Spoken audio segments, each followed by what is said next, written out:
IPO कमाल की investment है बिकॉज कुछ ही दिनों में वो बहुत हाई रिटर्न दे देते हैं। ऑल्सो इमेजिन अगर मारुति सुजुकी जैसा शेयर आपने उसके आईपीओ प्राइस पे खरीदा होता, कितना कमाल होता ना। लेकिन अगर आप अभी रिसेंटली लॉन्च आईपीओस को देखोगे, नाइका, जोमैटो, पेटीएम जो रिसेंट ईयर्स में लॉन्च हुए थे, तो आपको दिखेगा कुछ प्रॉब्लम्स भी हैं आईपीओस में। उन दिक्कतों के बारे में मैं आज बात करूंगा और ये आंसर करने की कोशिश करूंगा कि क्या आपको आईपीओस में इन्वेस्ट करना चाहिए भी या नहीं। सबसे पहली बात तो आईपीओ होता क्या है। अगर आपको पता है कि ये आईपीओ क्या होता है तो आप इस टाइम स्टैम्प पे चले जाइए एंड ये पार्ट स्किप कर दीजिए। आईपीओ का मतलब होता है इनिशियल पब्लिक ऑफरिंग, मतलब पहली बार एक पब्लिक कंपनी अपने शेयर्स पब्लिक को ऑफर करती है। दो टाइप्स की कंपनीज होती हैं, प्राइवेट लिमिटेड कंपनीज और public limited companies. Private limited companies अपने नाम के आगे प्राइवेट लिमिटेड लिखती हैं, वो लोग ऐसे पब्लिक से पैसा रेज नहीं कर सकते। और जो पब्लिक लिमिटेड कंपनीज होती हैं वो या तो डेट के थ्रू जो कि डिबेंचर्स होते हैं, या फिर आईपीओस के थ्रू जो कि अपने शेयर्स वो ऑफर कर देते हैं पब्लिक को, उसके थ्रू वो पैसा रेज कर सकते हैं पब्लिक से। And by the way limited का मतलब होता है लिमिटेड लायबिलिटी, मतलब उनकी लायबिलिटी कंपनीज की it is limited generally by shares. तो मतलब अगर कंपनी का दिवालिया निकल जाता है तो बस जो कैपिटल कंपनी के अंदर पड़ा है सिर्फ उस पर क्रेडिटर्स अपना हक जमा सकते हैं, शेयर होल्डर्स के घर से पैसा नहीं ले सकते। अच्छा, प्रॉब्लम क्या होती है आईपीओ के साथ?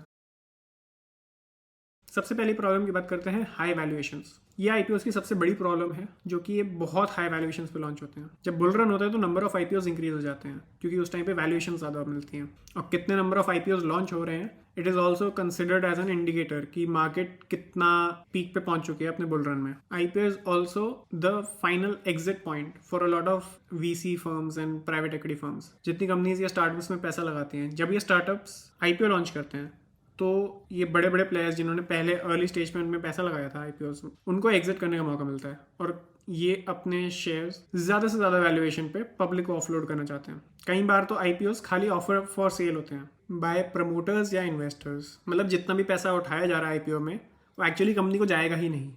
जो एग्जिस्टिंग ओनर्स हैं, जो शेयर होल्डर्स हैं कंपनीज के, या तो इन्वेस्टर्स होंगे या तो वो प्रमोटर्स होंगे कंपनी के, वो अपने शेयर्स मार्केट में बेच रहे हैं, तो पैसा कंपनी के पास नहीं जाएगा, उन लोगों के पास जाएगा। यही रीज़न है कि कई सारे आईपीओस जब लॉन्च होते हैं उसके बाद क्रैश कर जाते हैं, बिकॉज लोग अपने इन्वेस्टमेंट को एग्जिट करना चाह रहे हैं। दूसरी प्रॉब्लम आईपीओस के साथ है नो अलॉटमेंट। आईपीओ 3 दिन के लिए खुला होता है सब्सक्रिप्शन के लिए, एंड थर्ड डे पे आपको पहले ही पता चल जाता है कि ये आईपीओ ओवर सब्सक्राइब्ड है या नहीं। ओवर सब्सक्राइब्ड आईपीओ वो होता है जितने सब्सक्रिप्शन मांगे थे कंपनी ने उससे भी कहीं ज़्यादा सब्सक्रिप्शन मिल गए कंपनी को, मतलब डिमांड बहुत हाई है एंड चांसेस बहुत अच्छे हैं कि जब ये कंपनी का आईपीओ लिस्ट होगा तो इसका प्राइस बहुत ऊपर जाएगा। ऑल्सो ग्रे मार्केट प्रीमियम, वो प्रीमियम जिस पे शेयर्स बिक रहे हैं प्राइवेट मार्केट में before the IPO gets listed, वो भी पब्लिक इन्फॉर्मेशन में आ जाता है। इन रीजन से जो नंबर ऑफ सब्सक्रिप्शन हैं आईपीओ के, वो थर्ड डे पे बहुत दौड़ जाते हैं। इस सबसे ये गारंटी नहीं होता कि प्राइस ऊपर ही जाएगा जब आईपीओ लिस्ट होगा, बट यस ऑड्स जरूर बढ़ जाते हैं। प्रॉब्लम ये है कि सब लोगों को आईपीओ की अलॉटमेंट नहीं मिलेगी,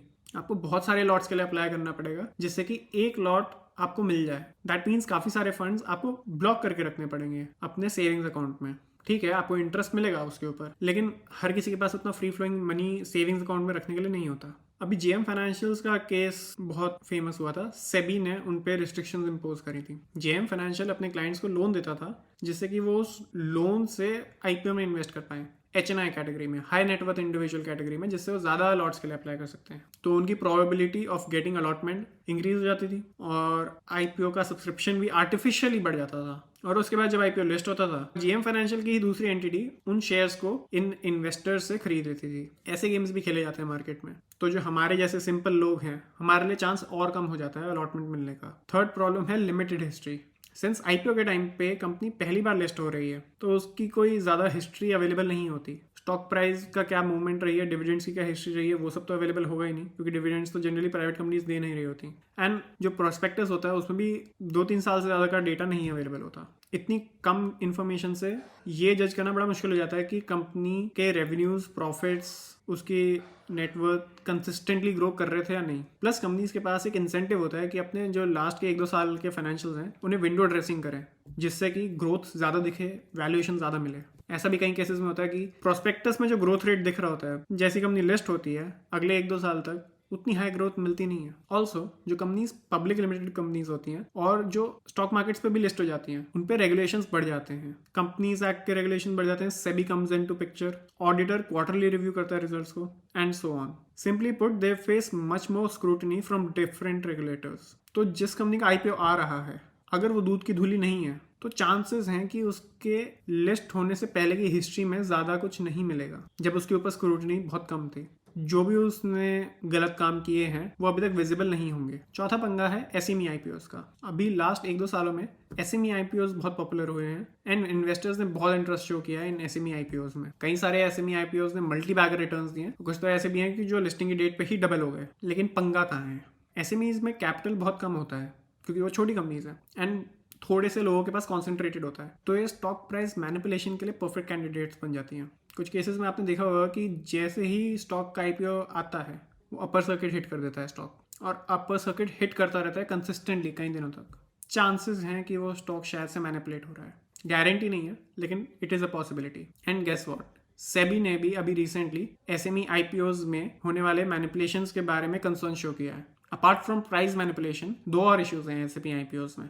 SME shares can only be traded in lots and the lot size is bigger than 1 lakh, at least जिस टाइम पे वो लिस्ट हुआ होता है उस टाइम पे। सो बाइंग और सेलिंग करना बड़ा मुश्किल होगा। अगर आप खरीद भी लोगे आईपीओ को, हो सकता है आपको रेडी सेलर मिले ही ना किसी दिन, स्टॉक का प्राइस एकदम फ्लैट रहे, उन शेयर्स में लिक्विडिटी कम होती है। एंड दूसरा, इन कंपनीज के अकाउंटिंग सिस्टम इतने सोफिस्टिकेटेड नहीं होते कई बार, एंड इनके ऑडिटर्स भी छोटी फर्म्स होती हैं। जो ऑडिट की क्वालिटी होती है छोटी फर्म्स में और बड़ी फर्म्स में, उनमें ज़मीन आसमान का फ़र्क हो जाता है। तो जो रिलायबिलिटी ऑफ फाइनेंशियल स्टेटमेंट्स होती है ना इन छोटी कंपनीज की, वो ज़रूरी नहीं है कि उतनी हाई हो जितनी टीसीएस, इन्फोसिस ऐसी बड़ी बड़ी कंपनीज की होती है। सो अब जो प्रॉब्लम्स मुझे बतानी थी वो तो बता दी। अब आईपीओ में इन्वेस्ट करना चाहिए या नहीं? व्हाई नॉट, करना चाहिए ज़रूर।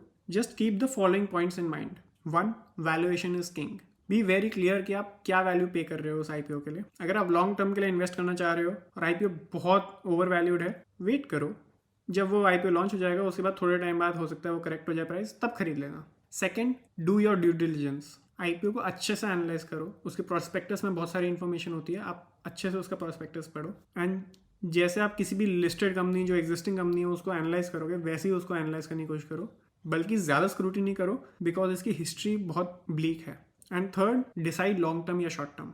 अगर आप शॉर्ट टर्म गेन्स के लिए आईपीओ में इन्वेस्ट कर रहे हो कि लिस्टिंग डेट पे ही गेन्स मिल जाएंगे, be very clear to your self about that. And उसके जो ड्रॉबैक्स हैं वो मैंने पहले आपको बता दिए हैं, तो उनको आप ध्यान में रखना। नाउ अगर आप ये चाहते हो कि मैं आईपीओस को एनालाइज कैसे करते हैं उसके लिए एक सेपरेट वीडियो बनाऊँ, then let me know in the comments and मैं उसके लिए सेपरेट वीडियो बना दूंगा। अगर ये वीडियो अच्छी लगी तो आप लाइक करें, इसको अपने दोस्तों के साथ शेयर करें, सब्सक्राइब करें इस चैनल को for more such content, and I will see you in the next video.